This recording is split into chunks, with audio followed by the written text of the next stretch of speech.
যেটা আমরাও মানি। সব মিলিয়ে 70টা সহিহ হাদিসও বলছে যে ঈসা আলাইহিস সালাম আবার আসবেন। তিনি যে আবার আসবেন এই কথা বাইবেলেও বলা হয়েছে।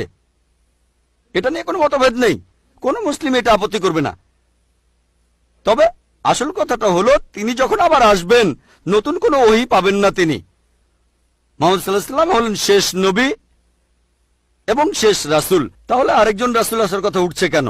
ঈসা আলাইহিস সালাম যখন আসবেন তিনি নতুন কোনো বার্তা আনবেন না, কারণ আল্লাহ পবিত্র কোরআনে সূরা মাইদার 3 নম্বর আয়াতে বলেছেন, আজ তোমাদের প্রতি আমার অনুগ্রহ সম্পূর্ণ করলাম, ইসলামকে তোমাদের দিন মনোনীত করলাম, তোমাদের দিন পূর্ণাঙ্গ করলাম। তার মানে এই দিন সম্পূর্ণ। ইসলামের মূলনীতিতে কোনো কিছু যোগ বা বিয়োগ করা যাবে না। তাহলে দিন সম্পূর্ণ হওয়ার পর নতুন রাসূল আসবেন কিভাবে? কোরআন নাজিল হওয়ার আগে সে সময় নবী রাসূলগণকে মেনে চলতে হতো, আর কোরআন নাজিল হওয়ার পরে শেষ আসমানি কিতাবের পরে এরপরে ইসলামের মূলনীতিতে কোনো কিছু যোগ বা বিয়োগ করা যাবে